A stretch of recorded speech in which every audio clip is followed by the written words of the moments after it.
Hello, and welcome to Williams Mullen's Trending Now, an IP podcast, a legal podcast focused on providing innovative companies and investors with important and timely information concerning intangible assets such as patents, trademarks, copyrights, and trade secrets. I'm your host today, Tom Bergert, and I'll be joined by my colleagues Clint Brannon and Craig Mytelka, both of whom are partners in our IP practice here at Williams Mullen, to discuss IP litigation trends and whether or not large IP damages awards are here to stay. This is the second episode of a two-part series. So you both were here for the first part of our discussion, and in that discussion, we talked about some consistent factors in patent litigation damages awards. In this second part of what we want to talk about are non-patent litigation damages awards, as well as forecasting what might be in store for us all in the future. Craig, other than patent damages awards, what about the world of trademarks and copyrights? Well, Tom, the patent damage awards have gotten to be very, very substantial, billion-dollar plus awards, hundreds of millions of dollars. You're seeing some of that in trademark and copyright. There's a little bit of a difference in that, essentially, patent infringement can apply to huge volumes of products that are placed out into the market. And so therefore it tends to be volume driven, these giant awards, among other things. Trademarks and copyrights are a little bit different, but there too, you're seeing substantial awards in both the areas of trademark and copyright. In trademark, for instance, most people have heard something about this Tiffany versus Costco case, where, after a 6-year litigation, a $21 million verdict was vacated. But that was in an argument about Costco selling Tiffany-style rings. And really what they were talking about was Tiffany setting. But nonetheless, Tiffany brought a trademark case, and it was a, substantial $21 million verdict. More importantly, in trademark law, what you've now seen is that willfulness is not a required factor. The Supreme Court just this past year in 2020, in a case called Romag versus Fossil, has gone ahead and said that, look, you don't have to willfully take somebody else's trademark to be an infringer and subject yourself to substantial damages. You just have to have somehow wrongfully used another party's trademark. And so the minefield has gotten a lot more substantial, because it used to be that you would have to show, a certain willfulness in your infringement. Now, ignorance can actually get you to the same place. And you can see some very substantial awards, particularly if you're manufacturing product and you're putting a lot of product out into the marketplace quickly, and you have a substantial amount of money invested in the ordering and manufacturing of products. You could quickly be shut down in a trademark infringement case if you're not careful. The other issue, which is kind of interesting, and we'll see where it goes, the 11th Circuit last year, in a case called Luxottica Group versus Airport Mini Mall, basically said that the landlord in a sales situation can actually be responsible for what's called contributory infringement, meaning that if they knew or they looked the other way and knew that you were selling counterfeit or fake goods, they can actually be held responsible as well. So, in many instances, it's putting an additional onus on a landlord to have to police what's being sold in their retail spaces. And so therefore they could be held contributory liable. So I think that's a significant development that, is going to have to be looked at, because even if you have a small retailer, you could have a large landlord with deep pockets. And again, particularly if the landlord turns a blind eye, juries could get upset about that. And I think you're going to start to see larger awards. As far as copyrights, in June of this year in Virginia, in a case called Sony Music versus Cox, the aggregate jury award was $1 billion. And it was over music. And obviously it was, a couple of $1,000s a title. So you can imagine how many were added up. And that case is on appeal. But, essentially, again, in a copyright matter, you now have a $1 billion jury verdict. Now, whether it stands up, we shall see. What's most salient about a lot of these trademark and copyright cases is that the cost of acquisition of trademarks and copyrights are in the hundreds to $1,000 or a couple $1,000s versus patents, where your actual cost to acquire the patent can be substantially more. And of course, most trademarks and copyrights aren't dealing with the vast technology issues that you see in patent cases. So juries and others can kind of readily understand what's going on.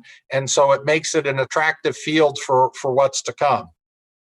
Yeah, that's a good point. Plus, you have trademarks can last indefinitely as long as they're still being used, whereas patents have a more limited lifetime, which is still lengthy, 20 years from the filing date.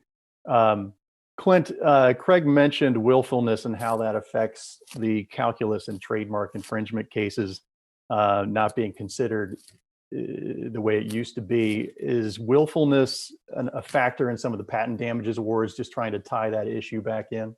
Well, theoretically, at least in the jury awards, it should not be a factor because the judge typically is the one who enhances damages based on a finding of willfulness.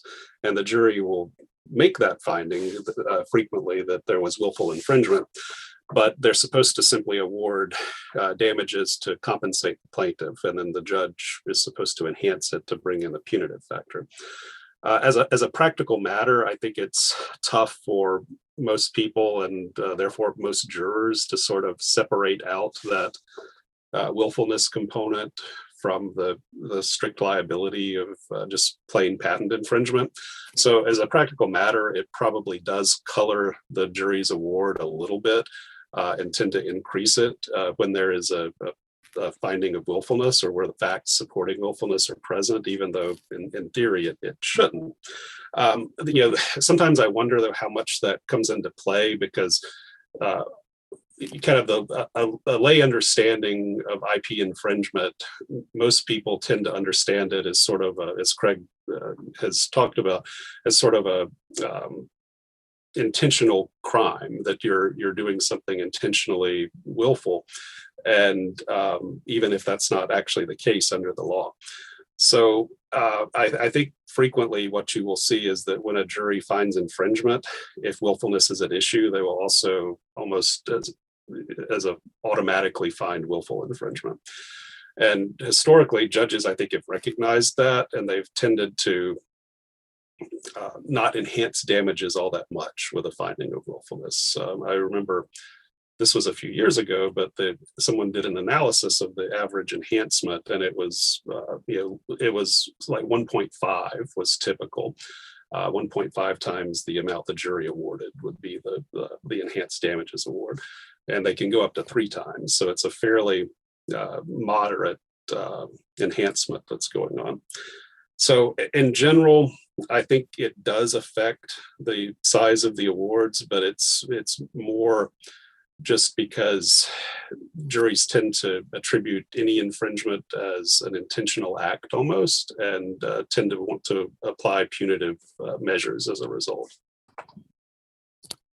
Thanks, Clint. And how do we tie this in with the entities that aren't trillion-dollar market cap companies? And certainly they're aware of IP. I think just from a numbers perspective, we're coming up, we're going to have the U.S. Patent Office issue U.S. patent number 11 million this year.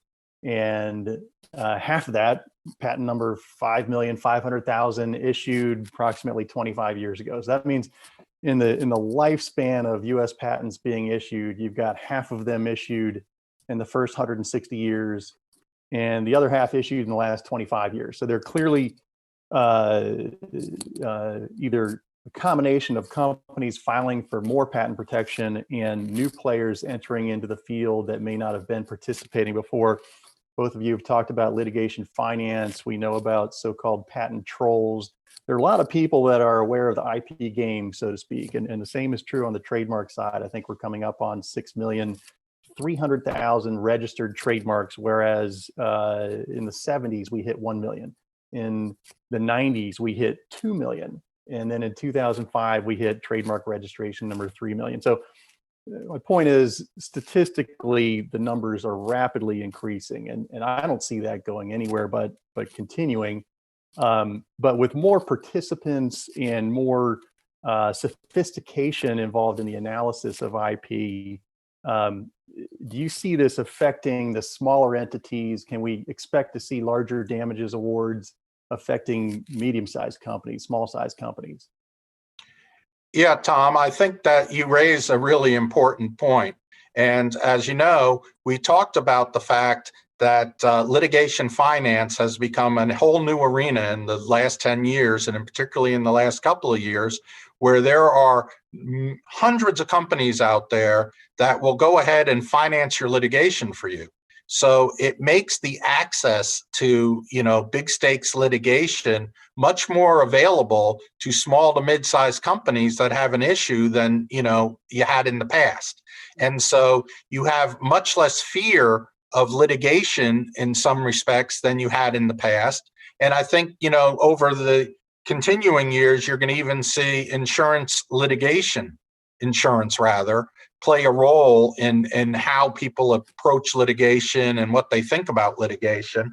It's interesting. I was talking to a broker the other day, a business broker, and he was saying because of COVID, there is a significant amount of play right now in the marketplace for patents, trademarks, and copyrights involving industries like restaurants and retail, where you've had an increase in bankruptcy and store closures, and people trolling the marketplace for valuable IP in terms of patents, trademarks, and copyrights that they can acquire.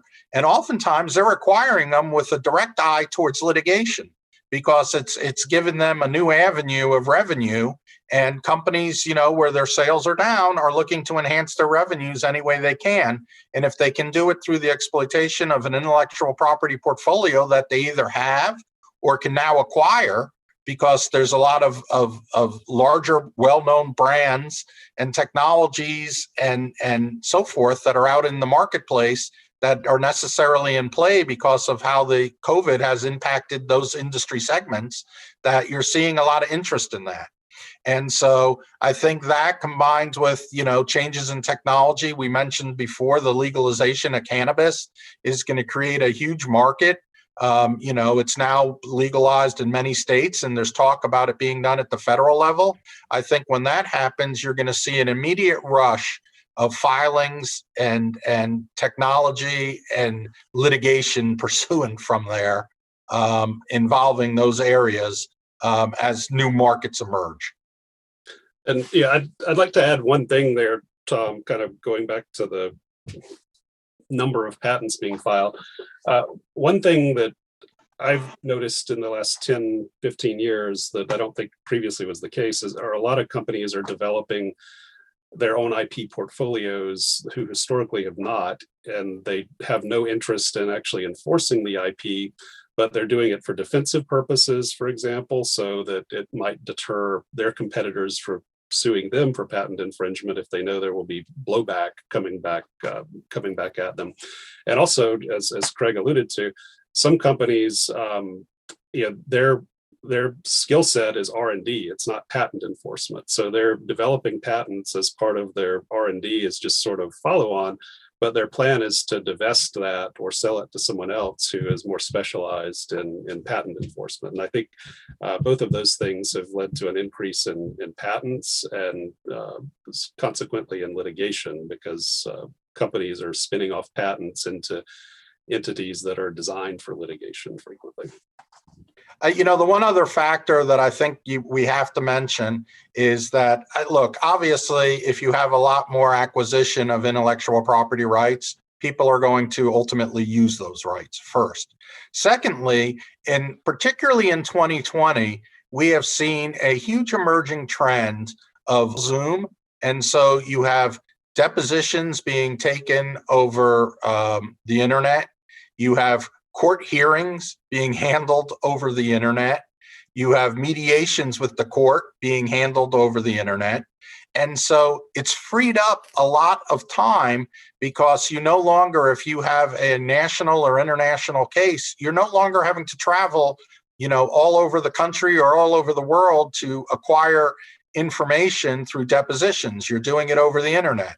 Your documents are all being downloaded off of databases and word processing, and so through electronic discovery. So what's happened is it has actually increased the ease rather in which you can now litigate a case. And so I'm not sure what the long-term effect that is, but there's a lot of discussion out there now in the legal community about whether we're going to go back to more traditional means of litigation, or this new, technology-laden approach to technology is here to stay. And my guess is if it's here to stay, you're going to even see larger, more complex, and higher volume of big stakes litigation being conducted. In fact, that one large patent case we talked about with Cisco, I think, was in large measure done through Zoom. And so therefore, I think if you can untether the case from the actual travel and all of the traditional kinds of trappings you had in litigation, it's going to tend to make litigation at a higher volume and more accessible to smaller companies. Yeah, and thank you both for that. I think it's a side point to what you're both talking about. I think most are aware that litigation isn't the only avenue to take to revenues. Now, meaningful, newsworthy headline making damages awards from IP litigation may be far exceeding what some can get from a licensing and royalty campaign where you have willing parties that have negotiated a deal. But I think the more that IP is in everybody's minds as they're developing the assets of their company, it's evident with the companies that are out there now, even public companies who are making a great deal of money off of licensing and royalty campaigns and staying out of the limelight litigation. So I think it's here to stay. Any final comments on where things are going? No, I think, we've sort of summed it up. I think that you should continue to see even an increased pace of registration of copyrights, trademarks, and patents, an increase in people willing to fund litigation for third parties in the hopes of getting a return on their investment, and more companies entering the litigation fray as technology makes litigation more accessible to all. Well, that wraps up part 2 of our discussion on IP litigation trends and whether large IP litigation damages are here to stay. I'd like to thank Clint, Brannon, and Craig Mytelka for joining me on Trending Now, an IP podcast. If you have any questions or suggestions for future episodes, please contact us. You can also visit our IP practice page at williamsmullen.com/IP. There you can find out more about our team, as well as past episodes of this podcast and legal alerts. Be sure to subscribe to this podcast to be notified when our next episode posts. Thanks for listening, and until next time.